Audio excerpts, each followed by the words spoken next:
یا ایھا الذین آمنوا اذکروا اللہ ذکرا کثیرا، اہل ایمان اللہ کا ذکر کرو، بہت زیادہ ذکر۔ رسول اللہ صلی اللہ علیہ وسلم نے فرمایا کہ اے صحابہ کرام کی جماعت، میں تمہیں ایسے عمل کی خبر نہ دوں کہ جس سے گناہ جھڑ جاتے ہیں اور درجات بلند ہو جاتے ہیں۔ یہ عمل ایسا ہے کہ اگر اللہ کے راستے میں سونا اور چاندی بھی صدقہ کرو تو اس سے بھی بڑا عمل ہے، اور یہ عمل ایسا ہے کہ اللہ کے راستے میں اگر تم جہاد کرو، دشمنوں کی گردنیں اڑاؤ اور وہ تمہاری گردنیں اڑائیں تو یہ اس سے بھی بڑا عمل ہے۔ تو صحابہ نے کہا اللہ کے رسول صلی اللہ علیہ وسلم ایسا عمل کون سا ہو سکتا ہے؟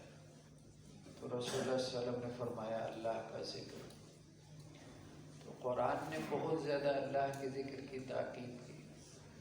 اللہ کے رسول صلی اللہ علیہ وسلم کی احادیث میں بہت زیادہ اللہ کا ذکر یعنی اللہ کو یاد کرنے کی تاکید ہے۔ یہاں تک کہ ایک روایت میں آپ صلی اللہ علیہ وسلم نے فرمایا ذکر کرنے والا اور نہ کرنے والا ایسا ہی ہے جیسے کہ زندہ اور مردہ، یعنی اللہ کی نظر میں وہ شخص مردہ ہے کہ جو اللہ کو یاد نہیں رکھتا، جو اللہ کو یاد نہیں کرتا،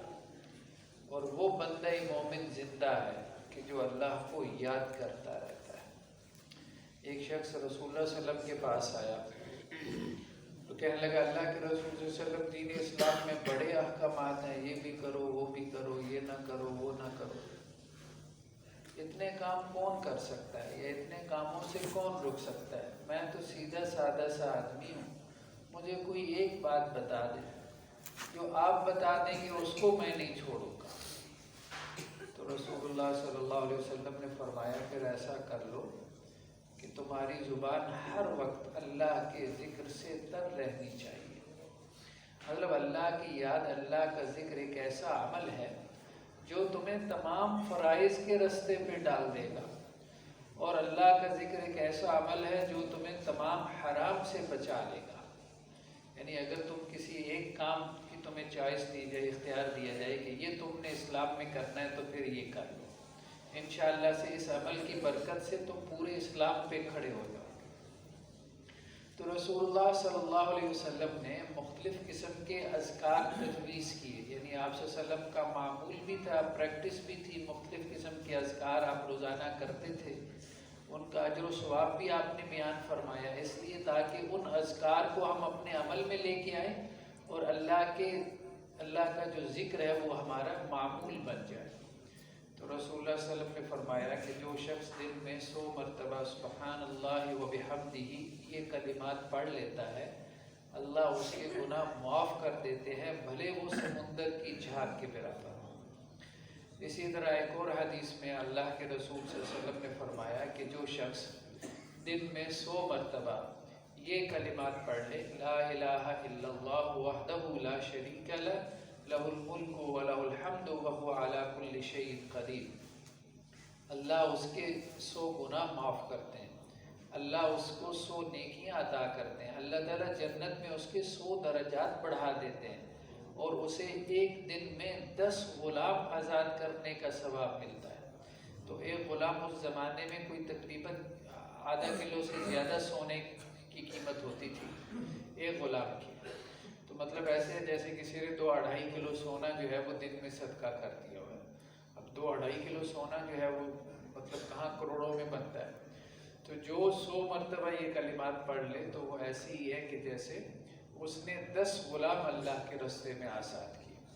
اور رسول اللہ صلی اللہ علیہ وسلم کی ایک اور حدیث ہے، آپ صلی اللہ علیہ وسلم فرمایا سبحان اللہ والحمد للہ ولا الہ الا اللہ واللہ اکبر، یہ کلمات ایسے ہیں کہ جو کوئی پڑھ لے تو جس چیز پہ سورج طلوع ہوتا ہے اس سے یہ بہتر ہے۔ اب سورج تو صرف زمین پہ نہیں بلکہ ہمارے پورے سولر سسٹم پہ طلوع ہوتا ہے، پورے نظام شمسی پہ، زمین کی ایک ایک چیز پہ سورج طلوع ہوتا ہے۔ تو جہاں جہاں سورج کی کرنیں پہنچتی ہیں اس سب کو ملا لو اور ایک طرف یہ کلمات رکھ دو، تو تو یہ کلمات بھاری پڑ جائیں گے، یعنی اپنے وزن میں بھی اور اپنی قیمت میں بھی۔ اور رسول اللہ صلی اللہ علیہ وسلم نے فرمایا کہ جو 100 مرتبہ ان کلمات کو پڑھ لے تو وہ اس دن کا بہترین آدمی ہے۔ یعنی دنیا میں سب سے زیادہ نیکی کرنے والا کون ہے؟ جو 100 مرتبہ ان کلمات کو ادا کر لے، اور اس دن میں اس سے بڑھ کے نیکی اس کی ہوگی کہ جس نے ان کلمات کو 101 مرتبہ ادا کیا۔ مطلب یہ ہے کہ یہ اتنے بڑے کلمات ہیں۔ اور رسول اللہ صلی اللہ علیہ وسلم کی ایک اور حدیث ہے کہ جس میں آپ صلی اللہ علیہ وسلم نے فرمایا کہ جو شخص فجر کی نماز کے بعد اپنی جگہ پر بیٹھا رہے، یعنی اللہ کو یاد کرتا رہے، دعا کرے، ذکر کرے، قرآن مجید کی تلاوت کرتا رہے یہاں تک کہ اشراق کا وقت ہو جائے، یعنی سورج طلوع ہو جائے، سورج طلوع ہونے کے کوئی تقریباً 10 منٹ بعد اشراق کا وقت ہو جاتا ہے، اور وہ 2 رکعت نفل نماز پڑھے، تو اللہ عز و جل اس کو ایک مقبول حج اور عمرے کا ثواب دیتے ہیں۔ یعنی آپ صلی اللہ علیہ وسلم نے یہ نہیں کہا کہ حج اور عمرہ، بلکہ کہا مقبول، یعنی وہ حج اور عمرہ جو اللہ نے قبول کر لیا ہو۔ تو حج اور عمرہ تو بہت لوگ کرتے ہیں، لیکن یہ کہ قبول کسی کسی کا ہوتا ہے۔ تو گویا خاص طور پہ یہ مطلب کبھی کبھار انسان اس کا اہتمام کر لے کہ فجر کی نماز مسجد میں پڑھی آپ اشراق تک بیٹھ جاتے ہیں، تو یہ گویا کہ حج اور عمرے کے برابر ثواب ہے۔ اشراق تک بیٹھ کے ذکر اذکار کرنا، اللہ کو یاد کرنا، تو ذکر اذکار جو ہے وہ اس کو اپنے معمول میں لے کے آئے، اور معمول میں لانے کے لیے یعنی اس کی عادت ڈالنے کے لیے اگر تسبیح بھی ہاتھ میں پکڑنی پڑے تو اس میں کوئی حرج نہیں ہے۔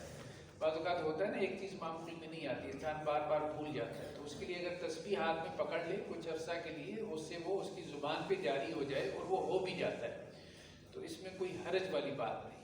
تو اللہ سے دعا ہے کہ اللہ تعالیٰ ہمیں ہر حال میں اپنا ذکر